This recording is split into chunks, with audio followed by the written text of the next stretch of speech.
बलूचिस्तान, कांधार, गांधार, आप अफगान और उसके बाद वहां से तुर्कमेनिस्तान तक जाकर के उन्होंने भारत को बढ़ाया। एक छत्र अखंड राज चंद्रगुप्त मौर्य डायनेस्टी का एस्टैब्लिश किया। इसको कैसे एक्सपैंड किया? 20 साल पहले, अब 20 साल बाद की बात करूंगा, 20 साल पहले जब इन्होंने सिकंदर को खदेड़ दिया था।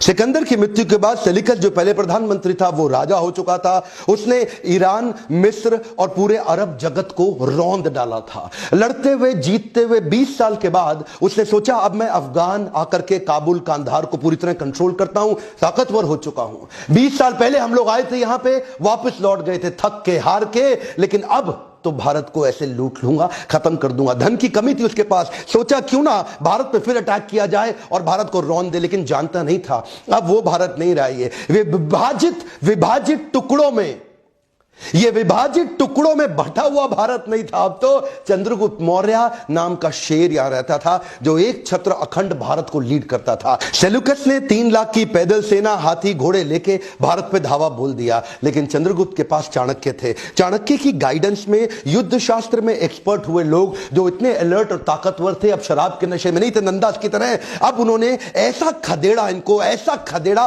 और इतना हेवी अटैक किया वापस, ये थकी हुई सेना उनके सामने बहुत तेजी से हारने लगी। इतना कत्लेआम हुआ, इन्होंने बर्बाद कर दिया। वहीं सेल्यूकस समझ गया अब सरेंडर करना ठीक है, नहीं तो जिंदा बचना संभव नहीं रहेगा। चाणक्य भी यही चाहते थे कि सेल्यूकस सरेंडर कर दे। सेल्यूकस सरेंडर किया तो चाणक्य ने कहा अब 2 नियम हैं, 2 शर्तों पे तुम्हें छोड़ा जाएगा। पहला क्या?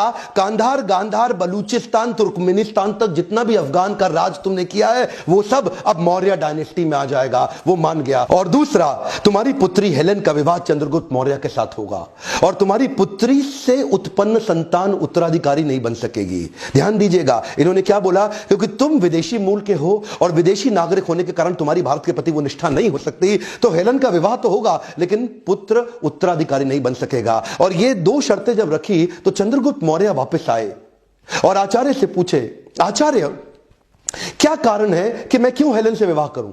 ये हेलेन से विवाह करके हमारा क्या फायदा होने वाला है? तभी चाणक्य पंडित ने कहा, ये लेसन सुनिएगा जरा ध्यान से, कहा कि समस्या को खत्म नहीं करना, जड़ से खत्म करना है। चंद्रगुप्त सोचने लगे जड़ से कैसे खत्म होगी? तो आचार्य चाणक्य चंद्रगुप्त को लेके अपने साथ में बाहर जंगल में चले गए और वहां पे कांटों के पौधे के ऊपर से चलने को बोला। चंद्रगुप्त को और चाणक्य को कांटा चुभा। इन्होंने क्या कहा कि ऐसा क्या करें कि कांटा चुभे नहीं? तो चंद्रगुप्त बोले कि इस कांटों की झाड़ी को उखाड़ दो। चाणक्य बोले रुको। चाणक्य एक मीठी लस्सी, एक मीठा मट्ठा लेकर के आए और उसके बाद उन्होंने उस कांटों के पौधों की जड़ों में डाल दिया। चंद्रगुप्त हैरान होकर देखने लगे, गुरुदेव ये क्या कर रहे हैं? ये मीठा मट्ठा डालने से ये जड़ से कैसे खत्म होगा?